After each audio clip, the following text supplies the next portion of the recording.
Last but not least, we have Junjie Liu at the Jet Propulsion Laboratory. She's in the Carbon Cycle and Ecosystems group.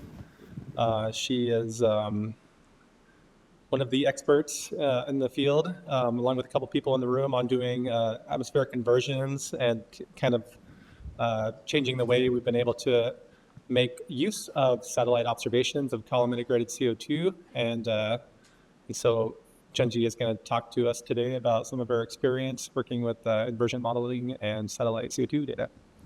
Thank you, Nick. Thank you very much. And it's very happy to see everyone here. So I was tasked to talk about uncertainties of using CO2 observation to quantify the fossil fuel emissions and natural carbon fluxes. So in this talk, I will primarily focus on the uncertainty sources when we use those observations to infer the source in sinks, and then probably not much about how to solve the uncertainties, but hopefully throughout this workshop, we can talk about how to reduce these uncertainties, so then we can maximize the utility of atmospheric CO2 observation in quantify source in the sinks. So here, this plot probably is very familiar to most of us. On this plot, we can see the atmospheric CO2 concentration shown in the gray line. The CO2 concentration has been gradually increasing since the Industrial Revolution, and correspondingly, it has been causing the increasing of temperature.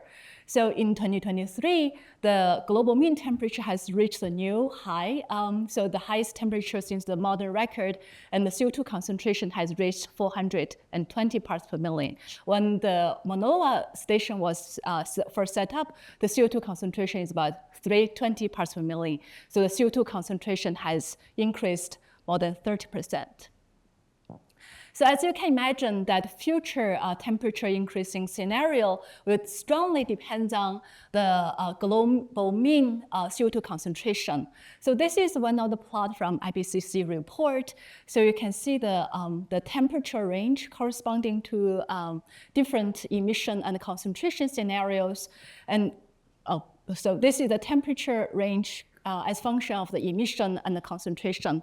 And of course, like when in order to limit temperature to a lower range, we need to keep the concentration to a lower level. But one thing I want to draw your attention, like with the same amount of emission, the concentration range can be more than 50 to 100 parts per million by the end of 2100. So that means the global mean CO2 concentration not only related to the emissions, but also related to how the natural carbon will respond to the climate change and feedback to the climate, as talked about by Anna in the first talk. So this is a different version of the animation that's shown by Anna in the first talk.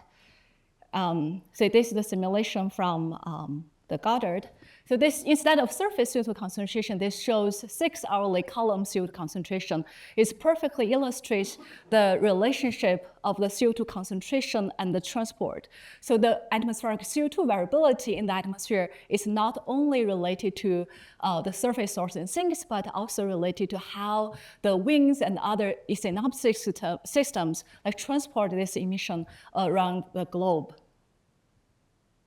And this animation doesn't work, but what I want to illustrate on this animation on the right is really to illustrate any of the observing system. So here's a stripe. If you look closely, there are 2 stripes on the right and the left.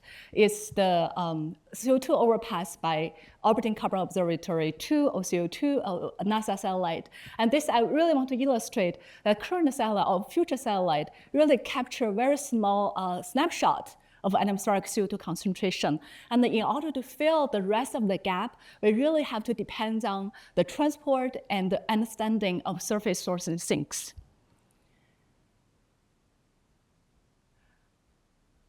So this, Anna also showed the estimation of OCO2 and OCO3 concentrations throughout the globe. So here I use this slide to go a little bit deeper about the specifics of the OCO2 and OCO3 emission. So the OCO2 was launched in July 2014 and started collecting data in September 2014. It's on sun-synchronous orbit, so it has pole-to-pole coverage, and footprint size is about 1.9 to 0.3 square kilometers. So if we play this animation, so on the left, is the OCO2, on the right is OCO3. So OCO3 was launched in May 2019. It's on International Space Station. So that means it's like only can observe the CO2 between 52 north and 52 south. Is regular orbit, while OCO2 is in this regular orbit. It has this 16-day repeat cycle, but the OCO2 has very narrow thrust, so the cross-track size is about 10 kilometers. So it's really narrow, and this shows the collective samples over a week time frame. And I want to draw your attention to the range of the color scale. So this is from 4.5 ppm to 425 ppm. So the difference is about 20 parts per million, which is about 5% of the mean. So if I stop at any of the time frame, so if I can, but this is really on the show, like if we stop at any of the time frame, the north-south gradient is about 5 to 8 parts per million. So that means like this north-south gradient, the large scale, is only about 2% of the mean value. So that indicates that we really need very high accurate measurements in order to resolve the spatial gradient of surface carbon flux, surface carbon flux that drive the change of CO2 concentration. And also another feature you can notice, like in this animation, the observation covers all the tropics actually much sparser than the rest of the globe. And because this instrument is using reflex sunlight, so that means there is no observations under cloud, and also over high aerosol scenario and under low light conditions. So over the northern hemisphere wintertime, there is no observations. So it means that over the polar region, we only have observation during summer and late spring and early fall. So in addition to capture this large scale spatial gradient, the OCO2, OCO3 can also detect CO2 signals from fossil fuel, from large urban domes and power stations.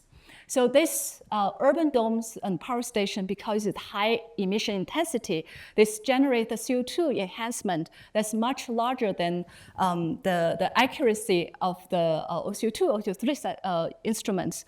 So this two animation shows the OCO2 track. One is passing the Nanjing city, is one of the megacities in China, and the other is one passing the Matimba power stations. So you can see like the CO2 enhancement due to these large emissions from the urban domes and the power stations is about 2 to 3 parts per million. So if you think about the gradient over the northern hemisphere to southern hemisphere, about 5 to 8. So actually from local scale, like when you have large enhancement from this point source in the urban domes, the enhancement is very large. So that means because the CO2 enhancement hasn't been mixed to the background before the OCO2 and OCO3 pass by. So as the analogy that Anna showed, like the mixer of coffee, right? It's really that before it mixes with the rest of the coffee, then you capture the signals.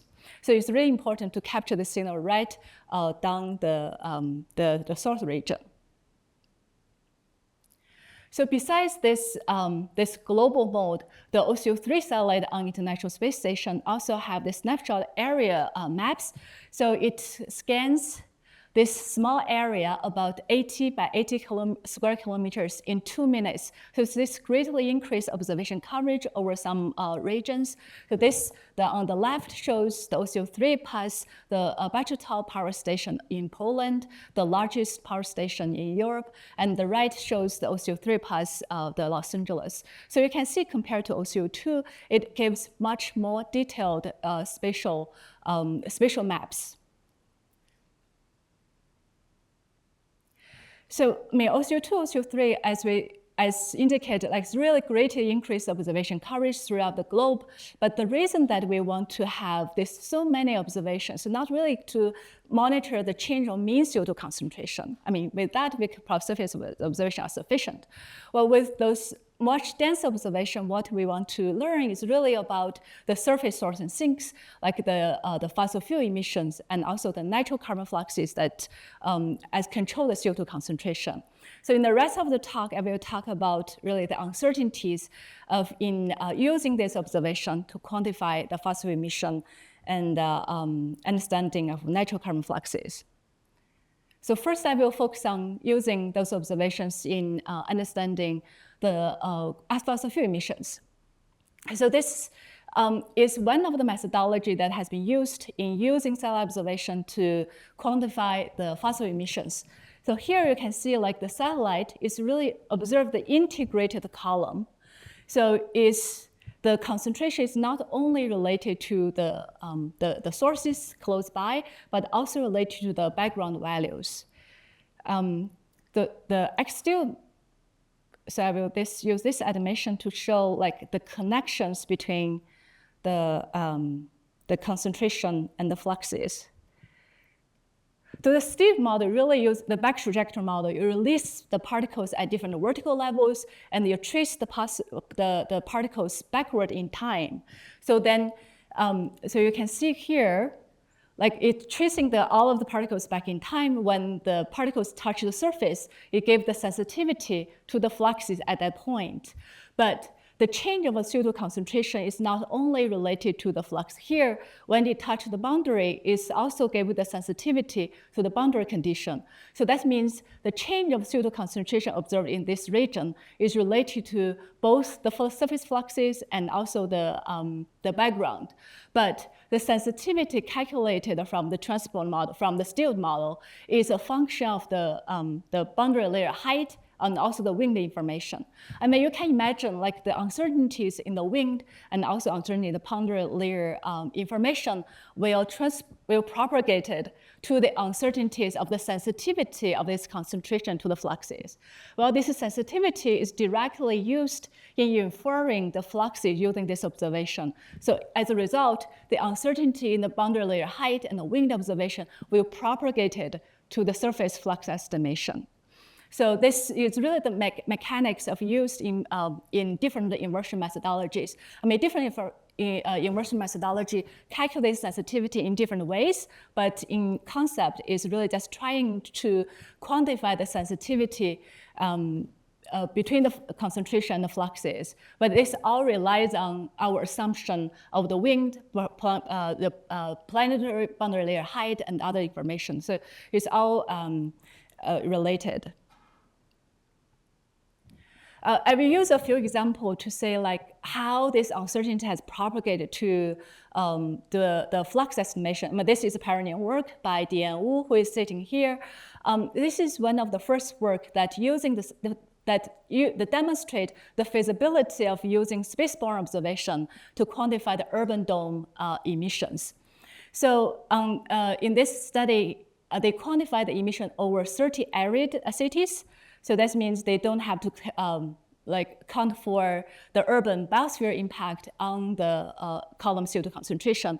So on the left shows the relationship between effective population density and the per capita emissions over these 20 cities. So remarkably, it shows that the cities which has larger population density, the per capita emissions is relatively smaller. That means the energy use efficiency is higher. But at the same time, this study also quantified the uncertainties range. So this uncertainty can be up to 50%. Well, this uncertainty largely comes from both the uncertainty in the observations and also more majority of this uncertainty come from the transport. And recent work by Kai from John Lin's group further expanded the study to 77 cities using more than 8 years of CO2 record. So this is the spatial distribution of those 77 cities, and this shows the emissions per capita averaged over these 8 years.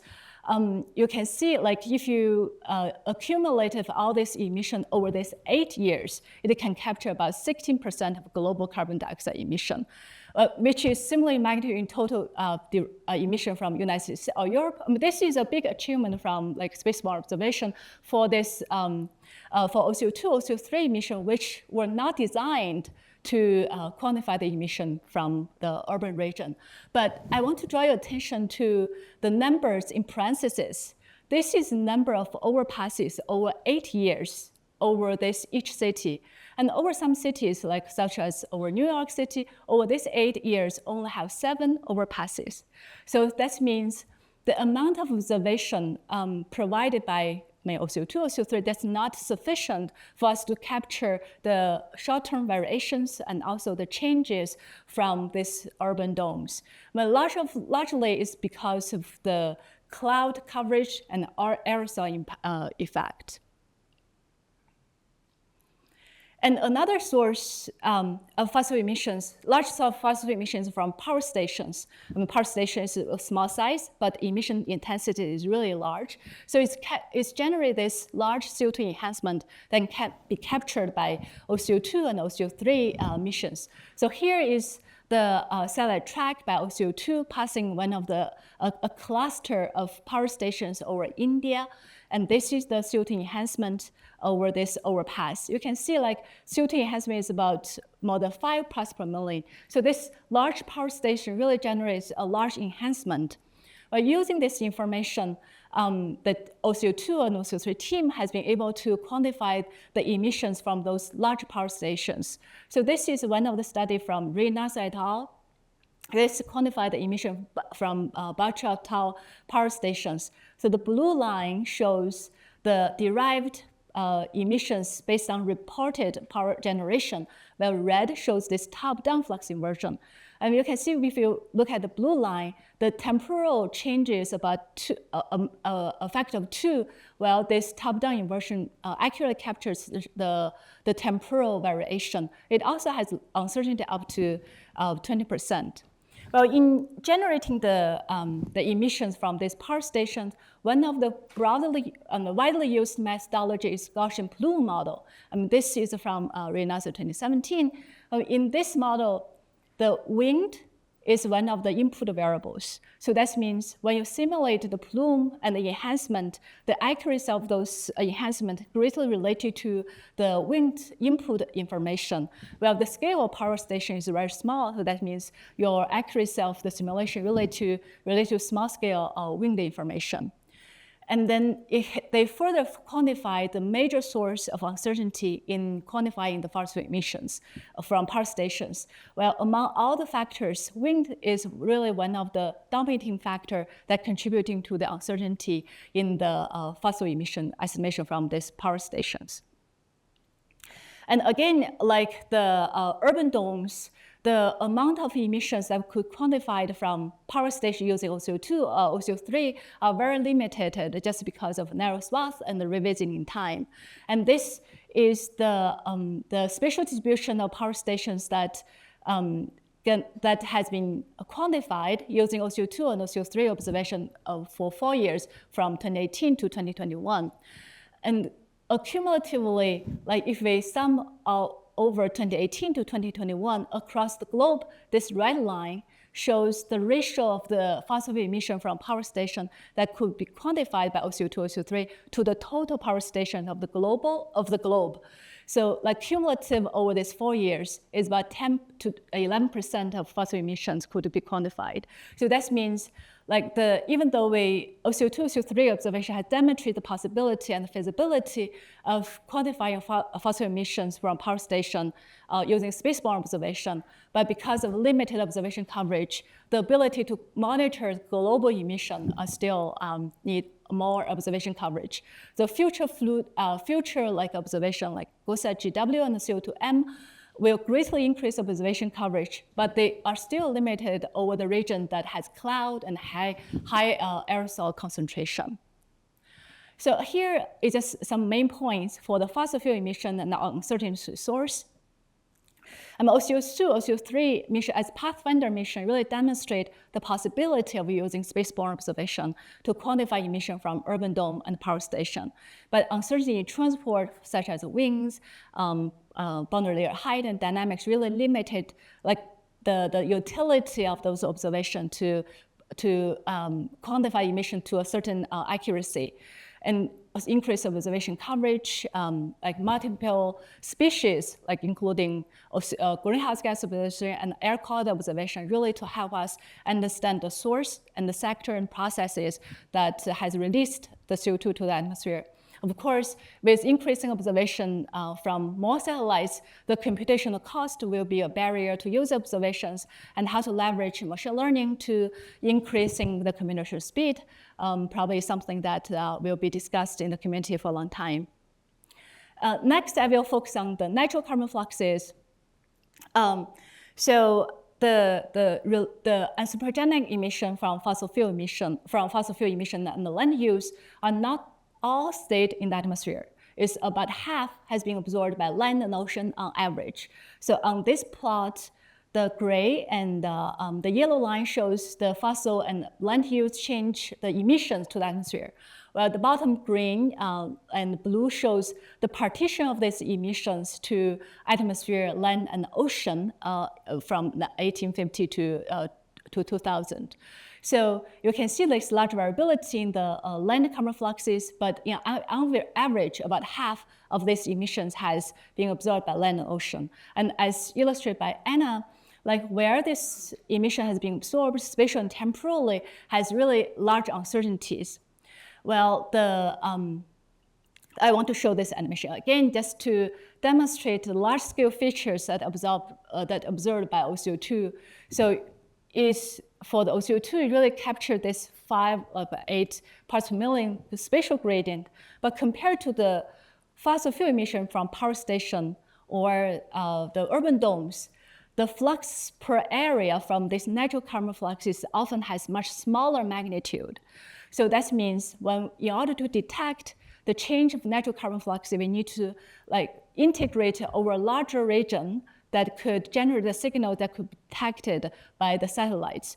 And because of the natural carbon flux is also, the change for the forest or the source and sinks also spatially has large spatial extent compared to the urban dome and the power station. So then the inversion methodology is also a little bit different from inferring fossil fuel emissions and over power stations and the urban domes. So I've used this schematic plot to briefly illustrate the input and the process of using atmospheric CO2 observation to infer the surface source and sinks from natural carbon cycle. So here, most of the top-down flux inversion based on the Bayesian framework. So it starts from the prior that includes the fossil fuel emissions and also the natural carbon fluxes over land and ocean. These are often generated by process-based models. And then this as input to the transport model and generally simulated CO2 concentration. And then the simulated concentration will be compared with the observed concentration either from satellite or surface. And then it's all this put into the inversion process. The inversion process using this information and then adjust the surface carbon flux to best match this observation, but given the assumed uncertainties in both the prior and the concentration. So the essential elements, like we have the prior fluxes and also the uncertainties and the observations and uncertainties. Of course, also the transport model that connect the fluxes and the concentration.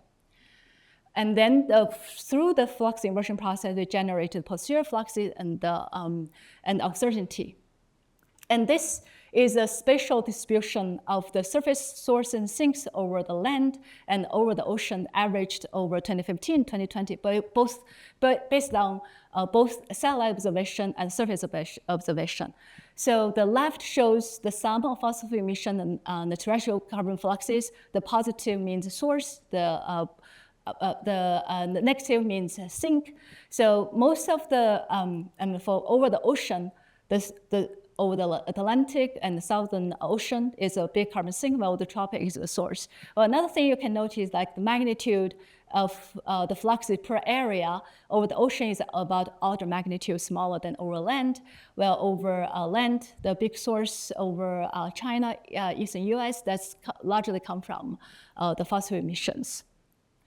Of course, as we mentioned, because the terrestrial biosphere and natural carbon fluxes, the signal is much diffused, so the flux estimation at each point is less reliable. So we normally aggregated the fluxes to a larger region to calculate the regional fluxes. So this is the country scale carbon budget for the natural land carbon fluxes and the sum of the fossil emission natural carbon fluxes.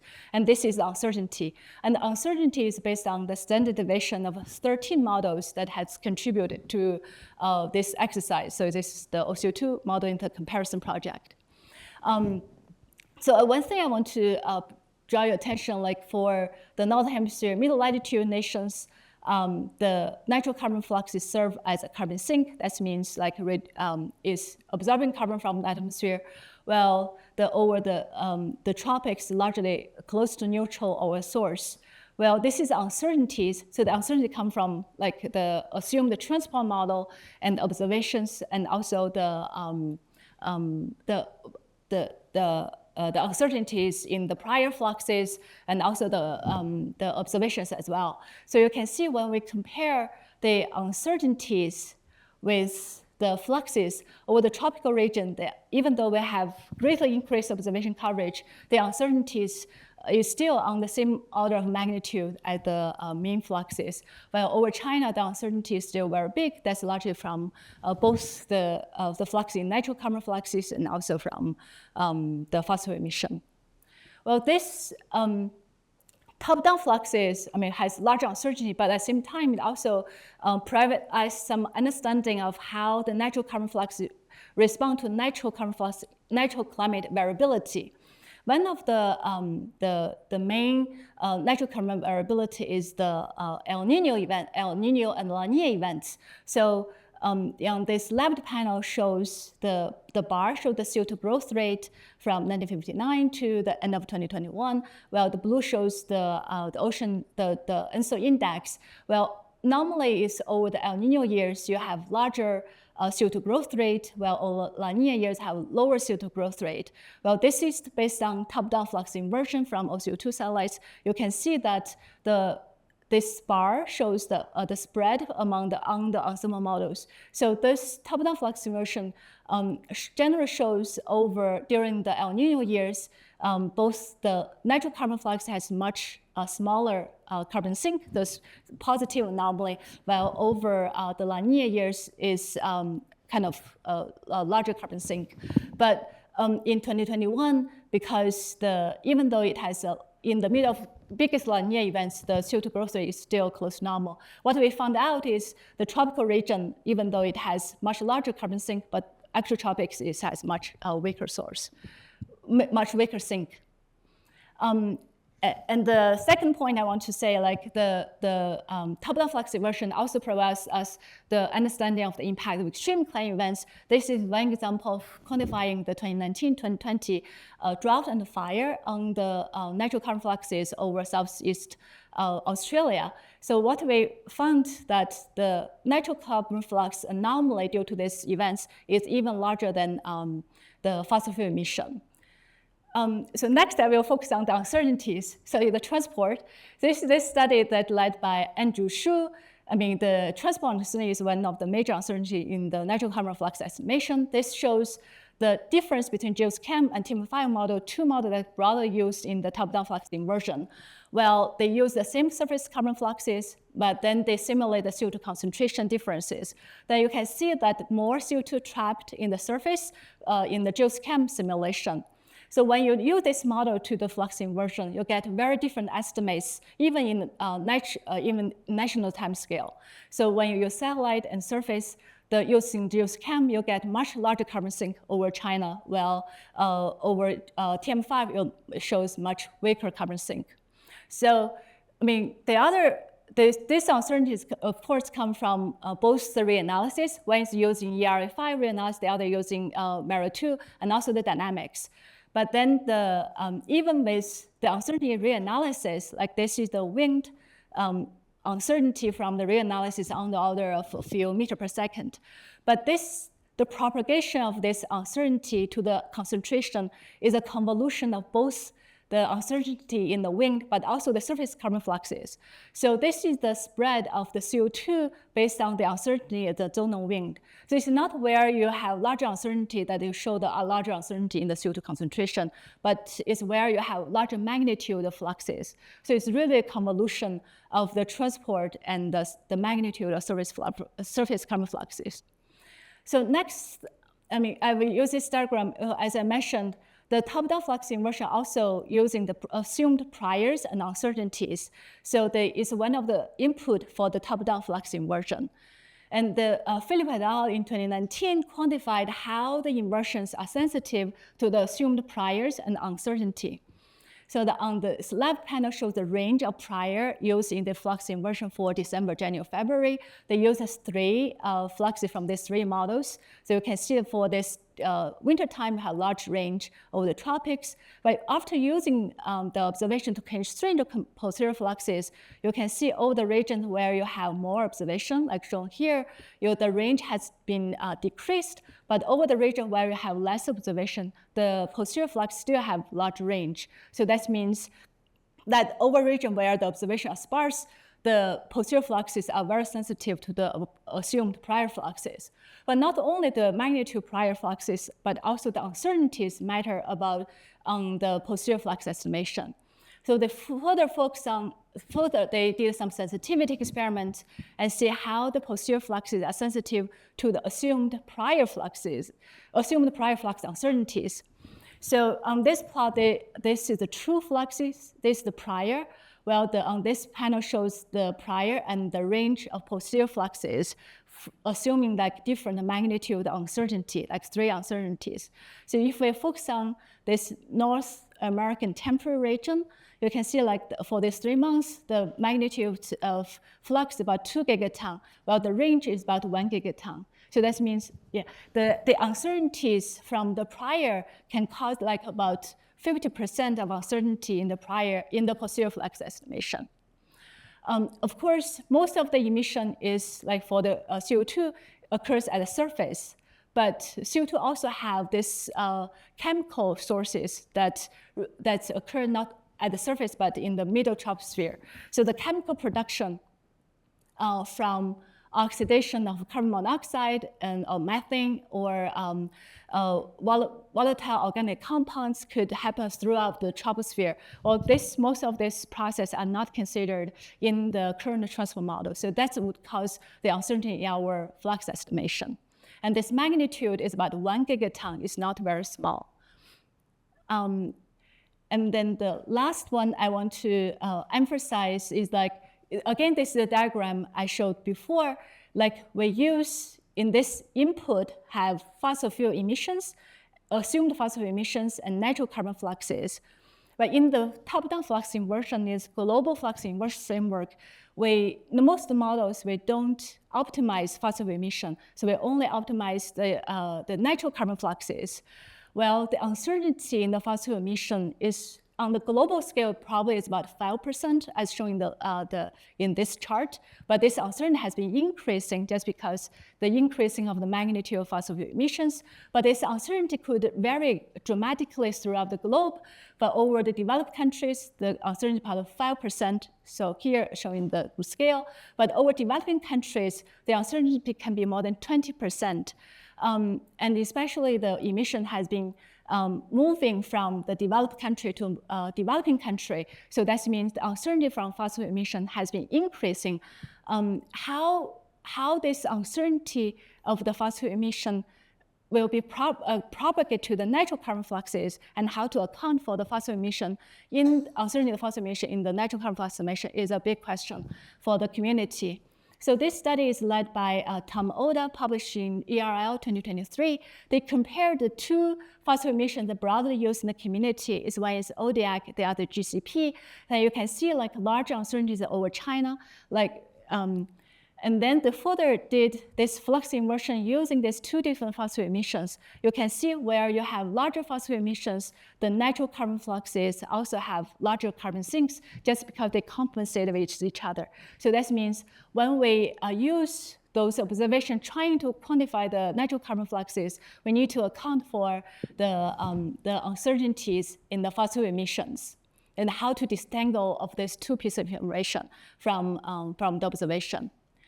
And this, and I also talk about how to use the satellite observation to really help track the progress of the countries to reach this carbon neutrality by 2050. So carbon neutrality by 2050 is really about the net effect of natural carbon fluxes and the fossil fuel emission. Well, the top-down flux inversion really just to quantify the vertical exchange of the atmosphere's CO2 and the surface carbon fluxes. But what the carbon inventory tracking is what the carbon stock change at the surface. Well, so for example, when we infer the carbon fluxes over cropland, we estimate how much carbon has been absorbed by cropland, but the top-down flux doesn't know like this carbon absorbed over this region has been transported to the other region. Well, the inventory community just doesn't count for this, the net carbon fluxes. So in order to use the top-down flux inversion to help the inventory or inform the inventory, we need to have the lateral transport information to really calculate the stock change, not only the net carbon fluxes. So that's really necessary in order to use the top-down flux inversion to inform the carbon policy. So this plot is really, sorry. So this is really just one of the studies that's using sorry, this quality is really bad. Yeah, I will skip this. So the summarize of this part of using the satellite observation to quantify natural carbon fluxes and the progress and the uncertainties.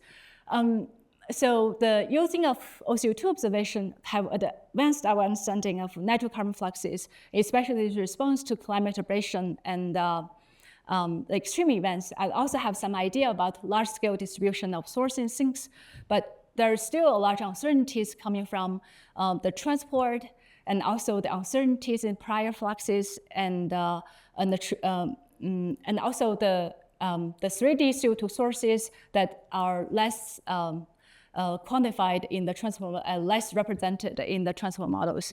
Of course, also the fossil emissions and natural carbon fluxes currently basically decoupled. So there is community that working on the fossil fuel emission, but another part of the community that work on the natural carbon flux estimation, and how to leverage the fossil fuel emission estimation capability in the natural carbon flux is really ongoing discussion topic.